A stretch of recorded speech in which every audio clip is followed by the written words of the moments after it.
दक्षिण भारतीय राज्यों में चोलों का राज्य सबसे प्राचीन था। चोल वंश का संस्थापक विजयालय था।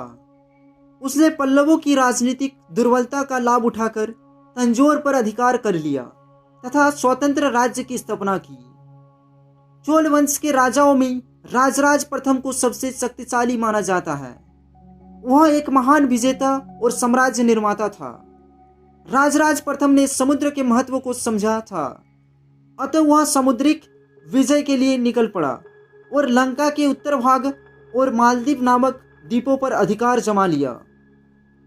इसका लाभ यह हुआ कि पश्चिमी व्यापार से प्राप्त होने वाला धन चोल साम्राज्य में आने लगा और चोल साम्राज्य आर्थिक रूप से मजबूत होने लगा। राजराज प्रथम का पुत्र राजा राजेंद्र प्रथम चोल वंश का दूसरा प्रतापी शासक था।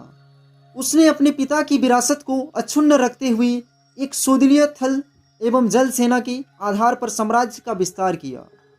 उसके काल में चोलों की शक्ति में काफी वृद्धि हुई। उसने चालुक्य, पांड्य, चेर तथा पाल शासक को हराया। अपने शासन के 5वें वर्ष में उसने संपूर्ण श्रीलंका पर विजय प्राप्त की।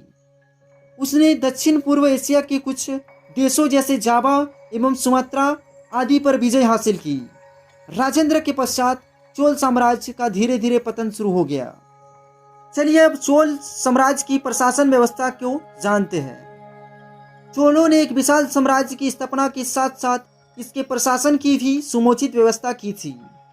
केंद्रीय प्रशासन का सर्वोच्च अधिकारी राजा होता था। उसके अधिकार असीम थे। युवराज को प्रशासन में महत्वपूर्ण स्थान प्राप्त था। राजा मंत्रियों एवं अनेक पदाधिकारियों की सहायता से शासन करता था।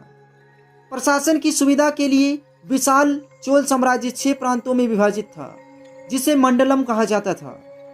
महत्वपूर्ण प्रांतों का प्रशासन राजघराने से संबंधित व्यक्तियों को दिया जाता था। चोल साम्राज्य की प्रशासनिक इकाइयां अवरोही क्रम में इस प्रकार थी: राज्य, मंडलम, नाडु, फिर कुर्रम। चोलों की स्थानीय स्वशासन की प्रणाली अनूठी थी। अन्य किसी भी भारतीय राज्य में ऐसी व्यवस्था देखने को नहीं मिलती है।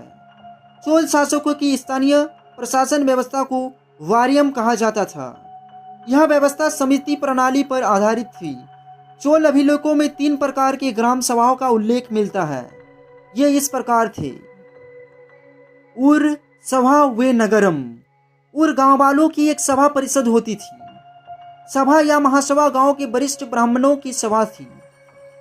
चोल अभिलेखों में नगरम का उल्लेख प्राय व्यापारिक केंद्रों के प्रबंध कार्य के लिए हुआ है। चोल साम्राज्य को भूमि और व्यापार कर से राजस्व प्राप्त होता था। इस कर का एक भाग राजा के लिए रख दिया जाता था, दूसरे भाग को सार्वजनिक निर्माण कार्य जैसे सड़क निर्माण और तालाब बनाने, राज कर्मचारियों को वेतन देने, स्थल सेना और जल सेना का खर्च वहन करने तथा मंदिरों के निर्माण में खर्च किया जाता था। चोलों की स्थायी सेना में पैदल, गजारोही, अश्वरोही आदि सैनिक शामिल होते थे। इनके पास एक बड़ी नौसेना थी। चोल काल में सेना की टुकड़ी का नेतृत्व करने वाले को नायक तथा सेनाध्यक्ष को महादंड नायक कहा जाता था। आशा करते हैं इस वीडियो से आपको चोल साम्राज्य के बारे में पता चला होगा।